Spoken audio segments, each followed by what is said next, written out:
बिस्मिल्लाहिर्रहमानिर्रहीम। आप देख रहे हैं सीरत वॉइस, जहां हम आपको ले चलते हैं एक रूहानी सफर पर, जहां हर कहानी से दिल को सुकून मिलता है और रूह को सच्चाई का एहसास होता है। यहां पर हम आपके लिए लाते हैं ऐसी कहानियां जिनमें इबरत है, जो आपके दिलों को झकझोर देगी और आपकी सोच को नई दिशा देगी। आज के इस सफर में हम आपके सामने पेश करेंगे एक ऐसी दास्तान जो न सिर्फ आपके दिल को छुएगी बल्कि आपके नफ्स को भी सही राह दिखाएगी। आइए हमारे साथ इस रूहानी सफर पर निकलें, जहां हर कहानी आपको एक नई रोशनी, एक नई समझ देगी। रात का सन्नाटा था। चांदनी धरती पर यूं बिखरी थी जैसे कोई नूरानी चादर हो, मगर इस नूर में भी एक नौजवान की रूह को सुकून नहीं मिल रहा था। वो शहर के सबसे ऊंचे टीले पर बनी एक पुरानी मजार पर बैठा था, आंखें बंद, दिल बोझिल और रूह गमगीन। उसका नाम था सलमान, एक ऐसा नौजवान जो कभी जिंदा दिल, हंसमुख और दुनियादार था।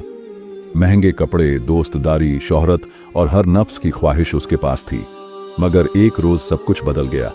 एक दोस्त की मौत ने उसे झंझोर डाला। जब उस दोस्त को दफनाते वक्त मिट्टी डाली गई तो सलमान की रूह कांप उठी। उसने पहली बार सोचा, क्या मेरी जिंदगी भी इसी तरह एक दिन खत्म हो जाएगी? और क्या मैंने कभी अल्लाह को याद किया है?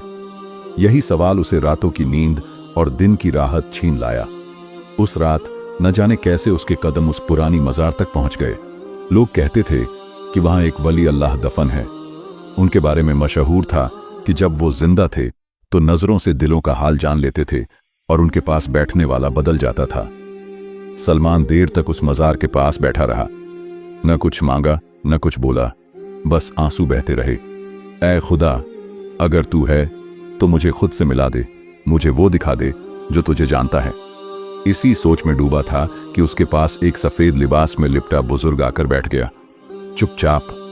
सलमान ने देखा, उनकी आंखों में अजीब सुकून था, जैसे कई जमाने की बारिशों ने उस चेहरे को धोया हो।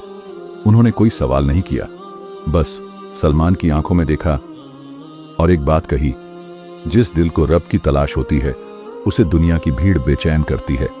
सलमान की रूह कांप गई। ये तो उसी के दिल की आवाज थी। बुजुर्ग ने कहा, बेटा, जब कोई बंदा अल्लाह की तरफ लौटना चाहता है तो अल्लाह उसे अपने किसी वली की सोहबत में पहुंचा देता है। मगर याद रख, ये सफर आसान नहीं होता। दिल को साफ करना पड़ता है, नफ्स को मारना पड़ता है और दुनिया को छोड़ना पड़ता है। सलमान ने कहा, हजरत, मैं तो कुछ भी नहीं, मुझे बस अल्लाह से मोहब्बत करनी है। क्या मैं भी? बुजुर्ग मुस्कुराए और बोले, अल्लाह से मोहब्बत हर कोई कर सकता